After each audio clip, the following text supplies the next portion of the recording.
Hi, Facebook friends. Helen Arcantu here, CEO of the YWCA of Northern New Jersey. My pronouns are she, her, hers, and I am so happy to end our week together, our work week, I should say. Weekend is coming, and so is the Teaneck International Film Festival. So we're so thrilled to be talking to our good friend Jeremy Lentz, who is the executive director of the Teaneck International Film Festival. They are getting ready to launch the 2023 edition, and there's so much happening over with the film festival that we wanted to make sure that you have it on your calendar and that you are getting your tickets because it is selling out. There's already a lot of films that are sold out, and limited edition tickets for others. So I'd get in there.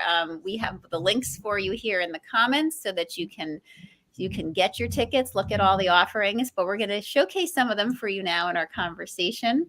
For those of you that don't know enough about the Teaneck International Film Festival, I want to tell you that it is a nonprofit organization that it is really the film festival, as we say, that is just social justice oriented and really about creating a space for change, creating a space for conversations, even if they're difficult. And it's really a very, very brave film festival, and coming with the whole entire team over there that leads the way for that to be the case. There's a dedicated group of volunteers that puts together this amazing initiative. We have been a proud sponsor now for many years of the event.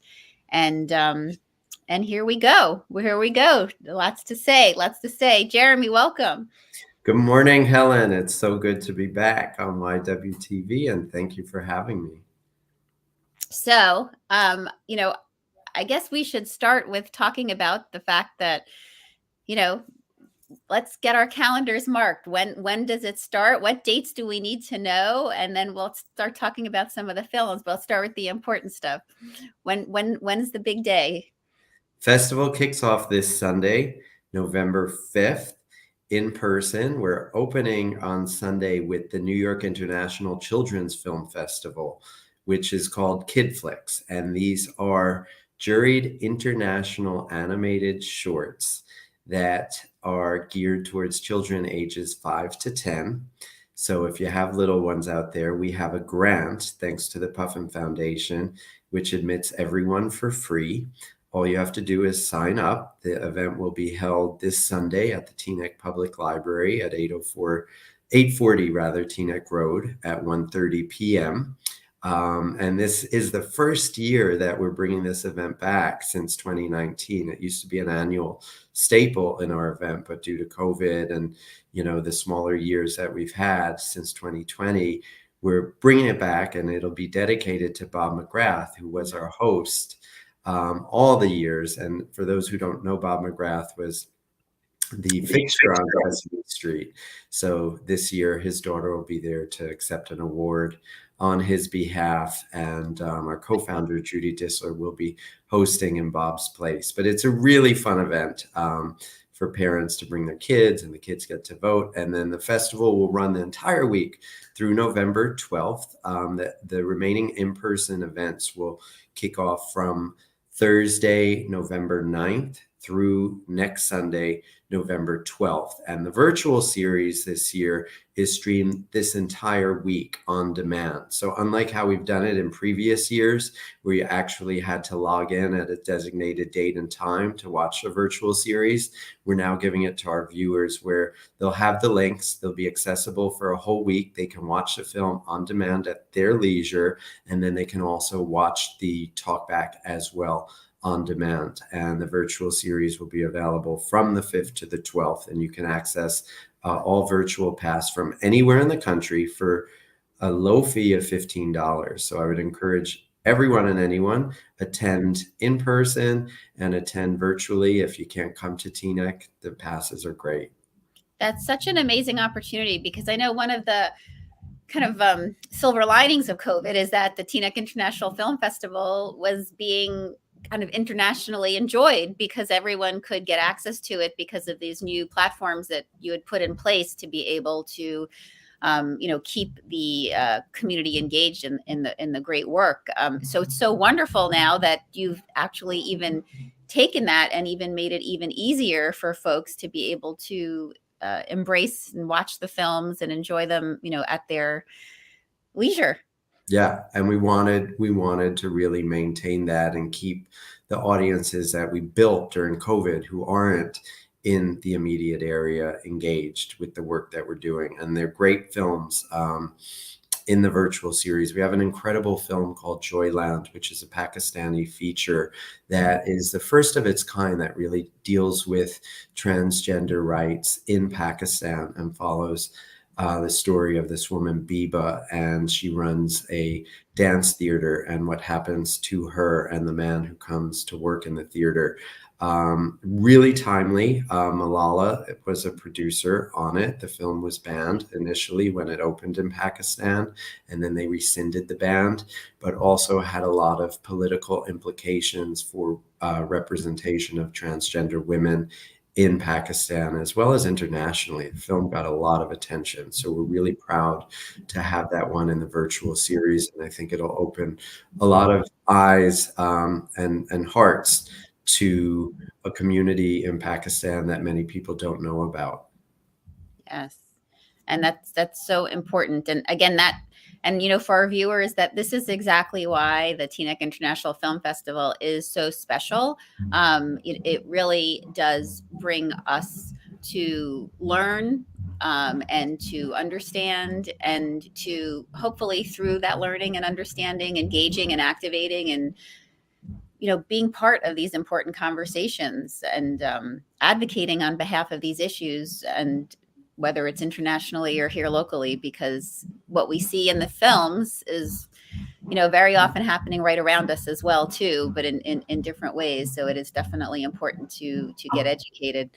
So the YW is sponsoring 3 years. There again, so many important films. And what I also love, and for those of you who are checking out the film festival, there's so many wonderful community organizations that sign on to sponsor the various films, and they're organizations that are important to me, and that, like us, are it's we're so aligned in terms of the mission of wanting to get these messages out, and we all really do believe that film is such a powerful way to do that, to start conversations and to educate folks. So again, so many great films. We are focused this year in terms of sponsoring at the YW, Faith Ringgold, Tell It Like It Is, Commitment to Life and Unexpected, and Bella. And I wanted to talk a little bit about those 3 films, and a little bit about them, why we chose to sponsor them as well and showcase them. But again, there's so many great films, folks. I really want you to go to these links that we have here and check them out. There's something for everybody. And I would actually say every one of these films is something that you should try to get engaged to, because the talkbacks really, the films are so great, but the talkbacks just really add to an understanding. So Jeremy, let's start. I see we've got Bella up on the screen. So let's talk about Bella. How did Bella end up being part of the mix this year? Bella is our closing night film. For those who don't know who Bella Abzug is, it's funny. I read a wonderful book about her about a year and a half prior to this film coming about. And I knew of Jeff Lieberman's work as a filmmaker. He previously did a documentary about Nina Simone.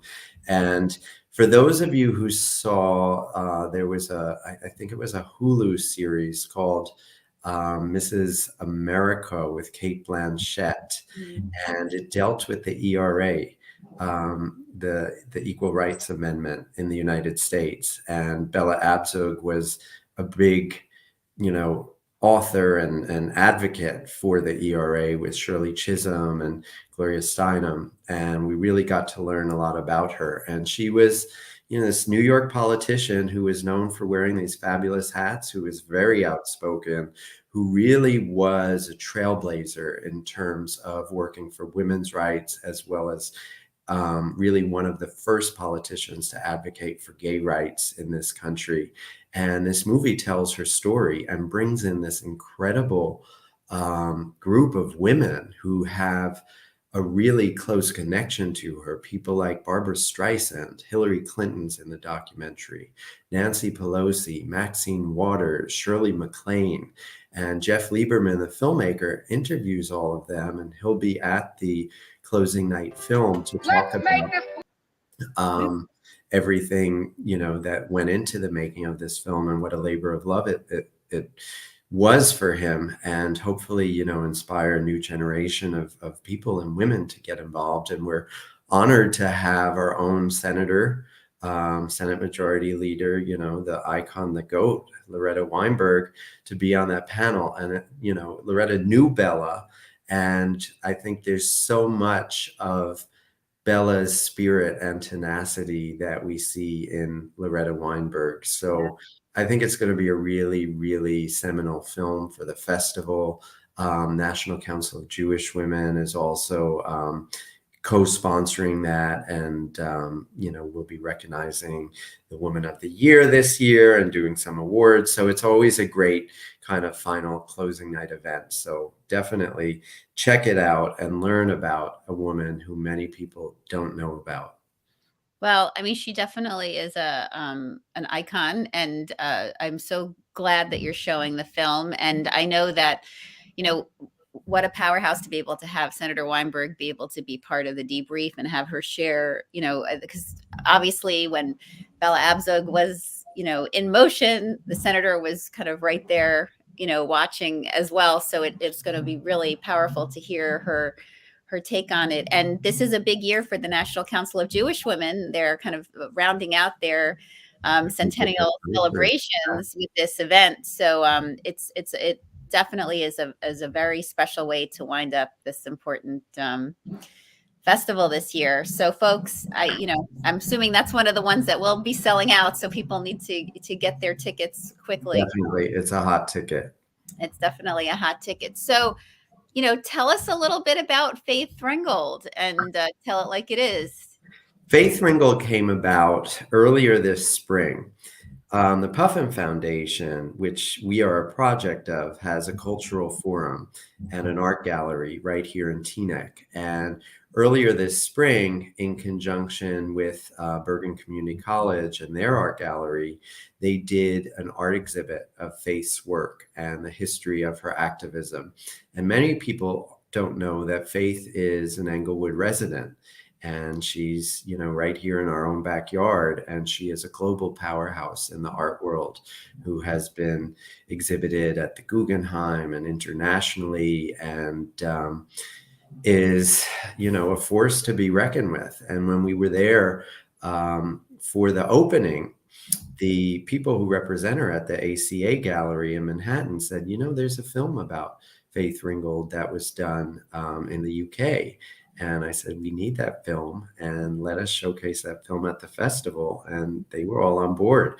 So we're having this incredible screening, which talks about her life, her art, her activism, what she has done as an artist, and how she really made space and was one of the few African-American female artists who shattered the glass ceiling in the art world and really held people to task about representation in the arts. So her story will be told with an incredible talkback. Her daughter will be there.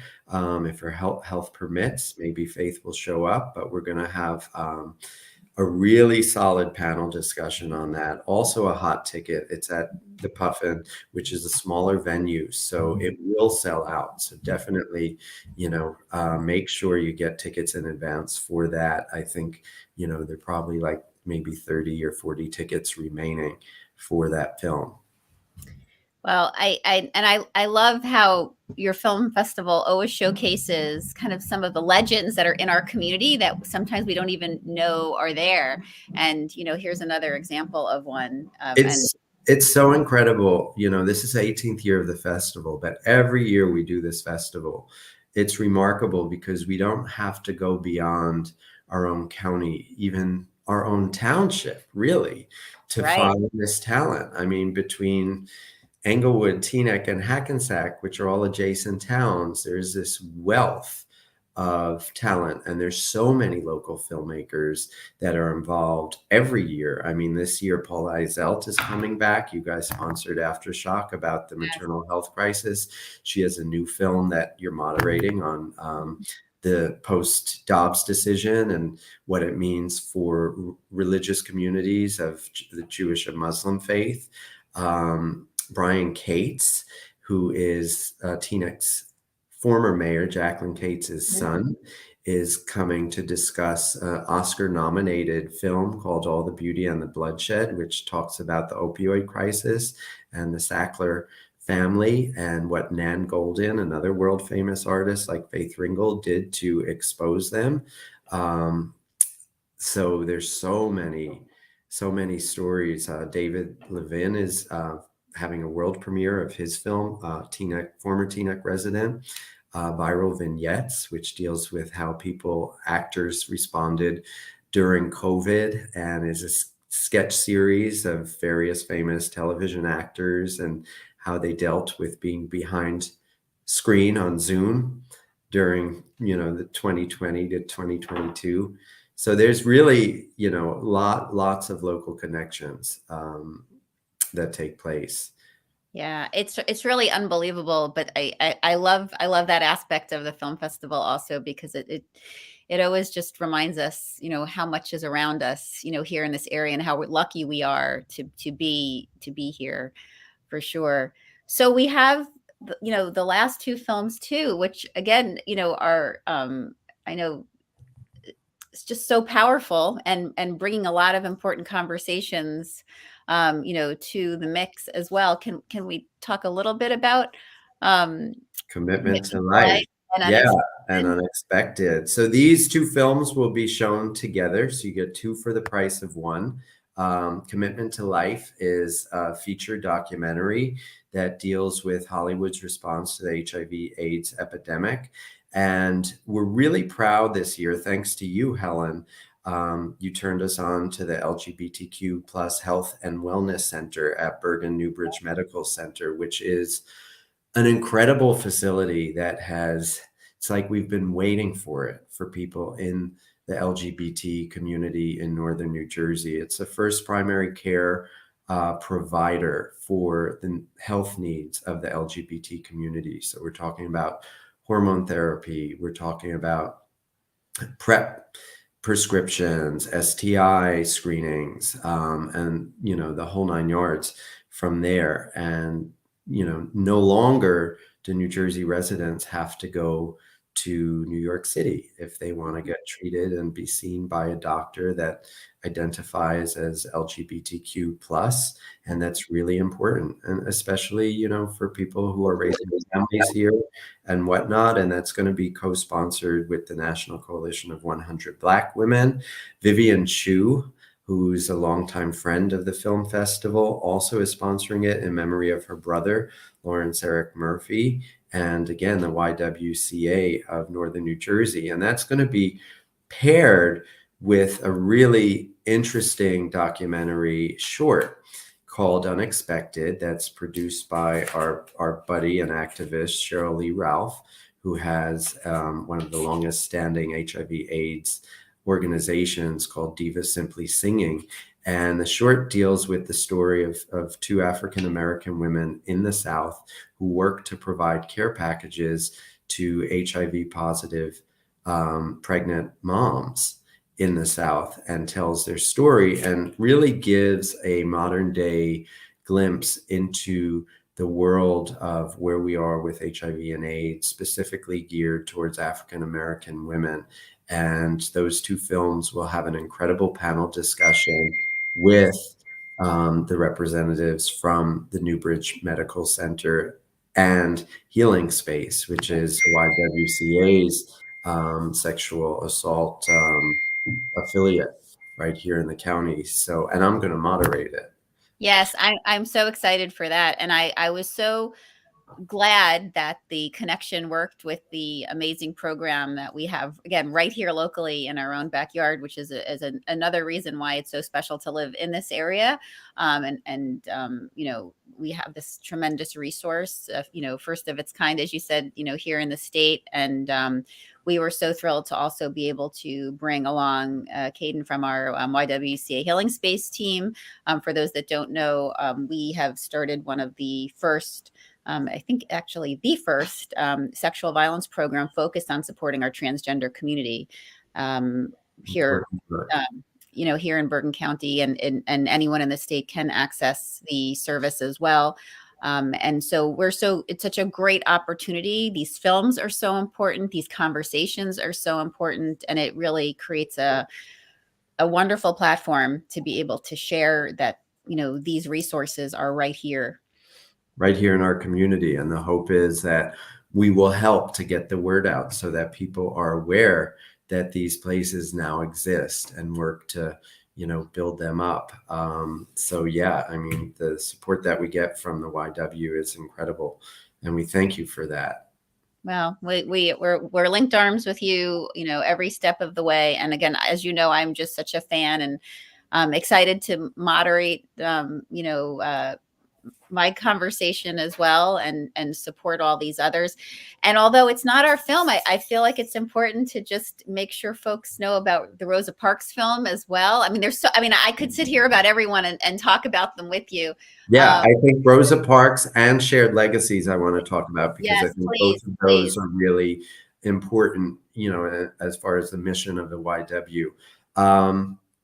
The Rebellious Life of Mrs. Rosa Parks is a new documentary by a TIFF alum. Yoruba Riken is a co-director of that. She's returning to the festival with this new story about Rosa's life. And so many people, I think, are unaware of who this woman really was, right? People think she's just a little old lady that decided to sit on the bus and don't know about her activism, the work that she did with the NAACP, and who she was as just a human being.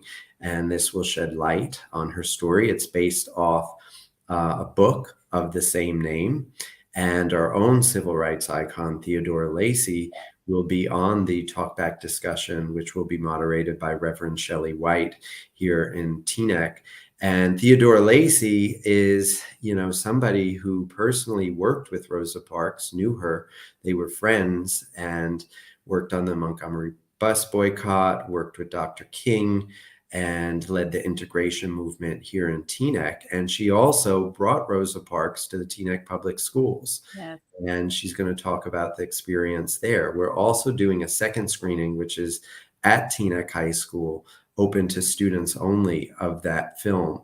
So it'll be shown to our students here as well. But really an important story, and to have Mrs. Lacey be able to give some anecdotal references to what it was like knowing and working with Rosa, and the experience of, her impact coming here to the community, I think will be great to share those stories. And then on Sunday, November 12th, back at the Puffin at 2:30, we're doing another pairing of a feature film with a short. The feature film is called Shared Legacies, and it deals with how African Americans and American Jews work together towards civil rights and the struggles towards equality, and how those communities are so linked within American history. And that's going to be paired with a really interesting documentary short called The Empty Saddle, that deals with the only documented lynching in the state of New Jersey. And we're going to have Rabbi Serbu on a panel, along with Reverend, and the Martin Luther King Birthday Committee is a sponsor of that, with the North Jersey Jewish Historical Society. So I think there'll be some really interesting discussions that come out of that screening, and a lot of important history that people don't know. I think one of the things that we always touch upon, and we did this last year with our opening night film, A Story of Bones, is knowing your history in your own community, Yes. right? Knowing that there are slave burial grounds right here in our county, and acknowledging our history and being able to understand, who we are as Americans and as new folks in New Jersey, and et cetera, et cetera. So, come on out and check all these films out. It's so important. I mean, we know it's missing from our education system, so it's important to, piece together these, for those of us that, are way out of school at this point. These are great opportunities for us to learn what was never taught to us as it should have been, because this is our American history. It's our local New Jersey history, and we do need to know about it. So, folks, I mean, we could go on, but you should just register and come in person, get the pass for the virtual films. I mean, there's going to be no shortage of great conversation with the talkbacks that are scheduled. We didn't even touch on all of them, but there's so many amazing folks that are involved in the talkbacks and the discussions after each film, and each of the films are just important in their own way and collectively, as a body, for this year's film festival schedule. So, Jeremy, we are so lucky to have you in the community. So lucky. Helen, I feel the same about you. It's a perfect partnership, a perfect alliance. We need organizations like ours because we're on the ground doing the heavy lifting, and it's not easy. And I want to, really let viewers know, nonprofits and organizations that work to engage diverse communities and tell these important stories at critical times, I think, in our society where marginalized groups are being attacked more than ever. The work that we do is tough, and we need the support of the community. And it's only through the partnerships and alliances that we have that I think we're able to see the benefit in that we affect change by changing people's minds about, topics that they may not know about, opening hearts and having conversations that are in safe spaces where everyone is respectful and open to learning about each other and our stories. Yes, it's such an opportunity to come into a space like the film festival, um, you know, learn more through these films, and hopefully take what you've learned with you out of the theater and into your life. And who could ask for more? So you should attend. You should think about the organizations you're connected to and see how they can support the film festival, this year and future years. And Jeremy, we'll keep talking. I can't wait to give you a big hug when I see you at the theater. Likewise, And Ellen. have a great kickoff, and we're excited to cheer you along. Thank you. Thank you for doing this, and we'll see you over the weekend. See you over the weekend, everyone. Have a great day. Bye-bye.